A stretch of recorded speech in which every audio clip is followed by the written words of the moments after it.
आपल्या सोबत धर्मपुरी गावचे विद्यमान उपसरपंच आहेत. काय नाव सांगतात? नितीन निगडे. आता उपसरपंच म्हणून गावाचं वातावरण कुठल्या बाजूने दिसतंय जिल्हा परिषद पंचायत समिती निवडणूक? आता जिल्हा परिषद पंचायत समितीला तर इथं मोहिते पाटलाचं वातावरण आहे आणि तुतारीला लीड जाईल इथून धर्मपुरीतून.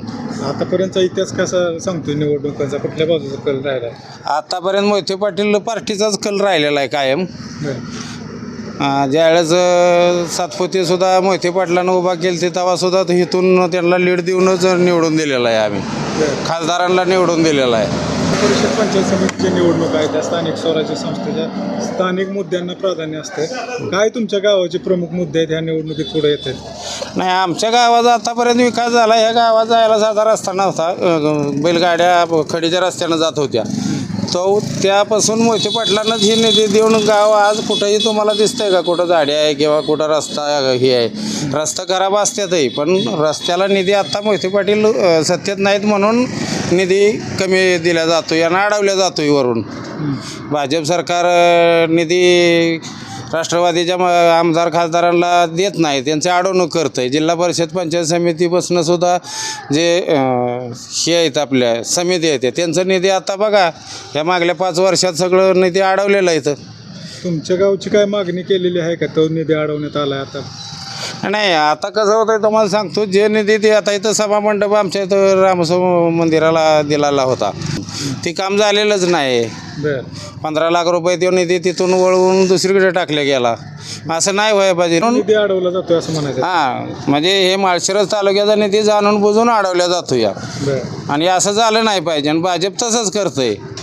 आता तुमच्या मतदारसंघातनं आमदार उत्तमराव जानकर यांची मुलगा जीवन जानकर आहे आणि माझ्या आमदारांच्या पत्नी आहे. कशी लढाई आहे? नाही, लढाई तर एकतर्फीच आहे. कारण मुलगा म्हणजे मोहिते पाटलांच्या संघ आत्ता हे 2 पंचवार्षिकला आलेले आहेत.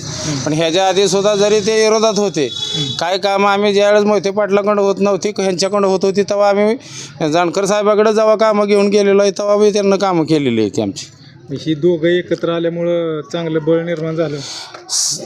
1 नंबर बळ तालुक्यात सगळं निर्माण झालं आहे. पण ही भाजप जी आहे ती पैशाचा वापर करून पैशावर विकत घेतल्या जाते ती माणसं.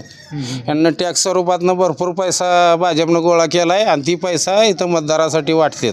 काय तुमच्या गावात तसं होईल असं वाटतंय काय? आणि आमचाच पैसा आहे. जरच इलेक्शनला भाजप पैसे वाटतंय आणि पैशावर मतदार विकत घेऊन निवडून येण्याचा प्रयत्न करत आहेत. ह्या निवडणुकीत बी तसा प्रकार होऊ शकतोय का? आता चालूच आहे प्रकार तसा. त्यांना आता पैसे वाटते ते धर्मपुरी गावात. कसं चालू आहे वाटप? आता समजा कोणाला इथं 10 पोरं आहे ती बाबा यांना द्या 25-25 हजार रुपये, तुमची काय अडचण आहे. किंवा जे गोरगरीब आहे तर त्यांना काय मजुरीची मतलब आहे, जे पैसे देतं त्याच्याकडे जाते ती. मग रोखारोखी पैसे वाटप चालू आहे? रोखारोखी पैसे वाटप चालू आहे सगळं गावातनं. काय मताचा दर आहे त्यांच्या? साधारण 3000 रुपये दर आहे मताचा. आता तुम्हाला उपसरपंच म्हणून ह्याच्यावर बारीक लक्ष ठेवावं लागेल. आणि आमचं तर लक्ष असतंच, पण लोकशाही आहे, जे ते आपापल्या पद्धतीनं वाटत असते ती, त्याच्यामुळं आम्ही बी नाही ना काय करू शकत. पण निवडणूक आयोगाकडे तक्रार करत नाही का निवडणूक निर्णय अधिकाऱ्याकडे? नाही, आम्ही आमच्या नेत्यांना सांगितलेलं आहे. मग ते आता नेते घेतील त्याच्यावर डिसिजन काय घ्यायचं आहे ते. शेवटचा प्रश्न, आता कसे एकंदरीतच तुमच्या गावचा कल कुणाच्या बाजूने राहील आणि किती मताधिक्य जाईल गावाकडनं? गावात तर आता 70-80% मतदान तुतारीला जाईल अशी परिस्थिती आहे. पण जर भाजपनं पैशाचा वापर केला तर थोडंफार मतदान इकडं तिकडं होऊ शकतं. पण तुतारीला 110% मतदान जाणारच.